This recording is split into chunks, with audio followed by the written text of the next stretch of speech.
There is a difference between a tradition and a cult. Okay? Cult worships a person irrespective of what the philosophy or the tenet or uh, the, the message is. But a tradition worships both the message and the messenger. We, of course, hold Vedavyasa Bhagavan in the highest esteem. Chaitanya Mahaprabhu, Adi Shankara Bhagavad or Ramanujacharya, Madhvacharya, or our Guru Maharaj, Sri Sri Anna, or Bodhendra Swamiji. We do that with the dual approach of not only worshipping the person but also worshipping the ecosystem around the person, which is the philosophy that person stands for and lives, the principle that person stands for and lives and breathes, and the tenet which the person embodies. Okay. And so, if you see the beauty, whether it is Bhagavatam or even Adi Shankara Bhagavad Pada, look here, Adi Shankara Bhagavad Pada has personally experienced Advaita. Okay. And there are devotees who just want his word on it. But he has not spoken about it one word. In the voluminous commentaries, and if you want an equivalent in pages, it would be around 40,000 pages of work. Not even in one place he said, "That's my experience, believe me." No. Even though it was his experience, he used this experience as a foundation to raise a wonderful tradition. That's why real Mahatmas don't say, "I have seen it, so believe me." You see, they would say, "This is what our tradition speaks, and I speak for the tradition." You see, and unless you go very close to them, they won't even confide about their experience, which is very contrary to how secular sciences work. If I take any book, the author is talking about herself or himself, uh, almost 80% of the book, and that's what sells. If I talk about something without me being in the picture, I don't think I would ever sell. You see, that's the difference between spiritual storytelling and non-spiritual storytelling. Because in non-spiritual storytelling, people want to listen to your story. In spiritual storytelling, I'm least interested in your story. Tell me the eternal truths. And if your story comes in between, well and good. It is only as a sort of a side dish for me. And that is the reason why, to separate a cult from a tradition, all the Mahatmas quote what they call as Purva Acharyas, including Krishna. Imagine Krishna, the Lord of the universe, he is telling Uddhava, he can very well say it is my matam. He has said that also in many places because he is Bhagavan. But in many places, our Bhagavan is telling Uddhava, "Hey Uddhava, a guru is very essential."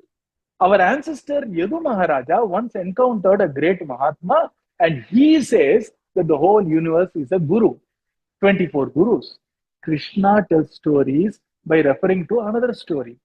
And that is the beauty of our Guru Maharaj, of Sri Sri Anna, of Bodhendra Swamiji. They would always say that this is what that Mahatma said.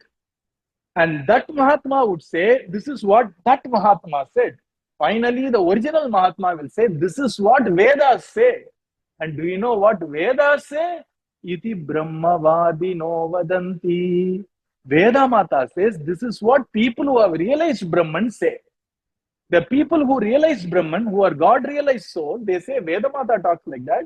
Veda Mata says, this is what people who have realized divinity say. And that is the beauty of a tradition. It is so interwoven, and the personality does not become the center. Of course, the person is very important, but the person alone is not the center. The ecosystem of the tattva, the ecosystem of the message, the ecosystem of the values, the ecosystem of bhakti, jnana, vairagya, everything along with the person is what we worship. That is the reason why, I guess, in Bhagavatam or anywhere, people don't say, "I'll tell you, I know." No, our ancestors knew, our Guru knows. So we always would like to refer to an elder when we are narrating something. That keeps our humility intact for normal people, but that is the nature of Mahatmas, not to just talk about their experiences alone, but use their experience as a platform to showcase a tradition. See? And that is the reason why A story is always embedded in a story in Sanatana Dharma, maybe to discourage this cult worship and to encourage worship of a tradition and the principle so that you can elevate yourself with the help of a person. Without the person, there is no message. You can't bring water without the tumbler, you see, or the glass. And a Mahatma is a container, and he contains in him divinity which is eternal.